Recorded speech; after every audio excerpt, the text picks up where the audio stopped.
This is the last Devo in our 21 days of prayer.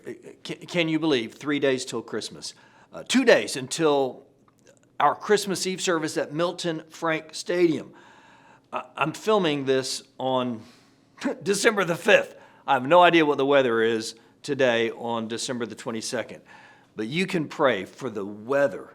You can pray for the unbelievers and the unchurched people who will come to the stadium in 2 days.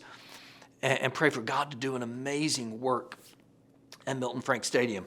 And as you know, during our 21 days of prayer, we've been praying for missionaries literally all over the world. And today, we want to focus our prayers on Israel. And since it's Christmas and we're praying for the nation of Israel, it seems appropriate to go to the Old Testament, to Isaiah chapter 9, verse 2. The people who walk in darkness will see a great light. Those who live in a dark land, the light will shine on them. And that's what happened when Jesus came. He's called himself the light of the world, and the light has come. But if you watch the news at all, you know that right now in Israel, it's dark. It's dark with war. It's dark with oppression. It's dark with terror attacks. But to the people of Israel and to all of us comes this promise in Isaiah 9, verse 6. For unto you a child is born, unto us a son is given, and the government will rest upon his shoulders, and his name will be called Wonderful, Counselor, Mighty God, Everlasting Father, the Prince of Peace. God is wonderful. Isn't that a great word to describe God? He is just wonderful. And ever since I met Jesus at the age of 17, I could shout it from the mountaintops. He's so wonderful. He's so good to me. And he's mighty God, that beautiful, peaceful, sleeping, tiny infant in a manger. That baby is fully God, creator of the universe. He's everlasting Father, and he's the Prince of Peace. And it is the Prince of Peace that Israel needs today. Our missionaries in Israel sent us prayer requests, very specific, because there will be no peace until people turn to the Prince of Peace, Jesus Christ. And so as the conflict continues in Israel, would you pray for the protection of the people? My Israeli tour guide that I use is a strong believer. He's been called into active duty with the IDF. In fact, he's in Gaza. He's fighting in Gaza, and he sends me messages on a regular basis telling me what's happening.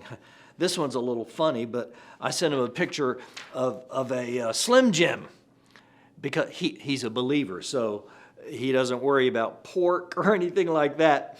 In fact, he loves bacon, and he loves Slim Jim, and he loves making fun of how we speak in Alabama.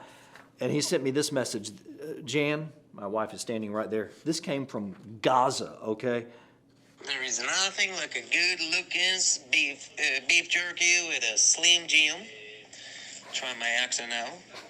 Good to hear from you, Mark. Good to see that you're relaxing. That's how he really talks right there.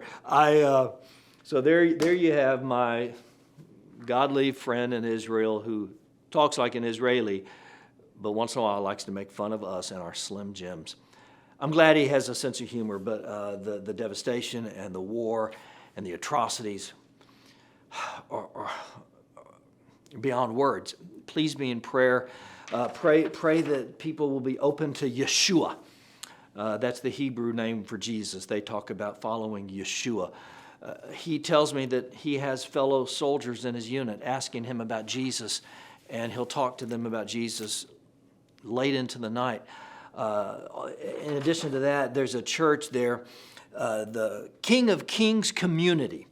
It's in the city of Herzliya, which is just north of Tel Aviv, and they're doing a great work for the Lord, and they specifically have asked, of course, pray for the peace of Jerusalem, pray for the peace of Israel, but also pray for new opportunities for them to share Yeshua with all of their neighbors, because right now in Israel, people are asking questions, and they're wanting to know, why are these believers showing us so much love?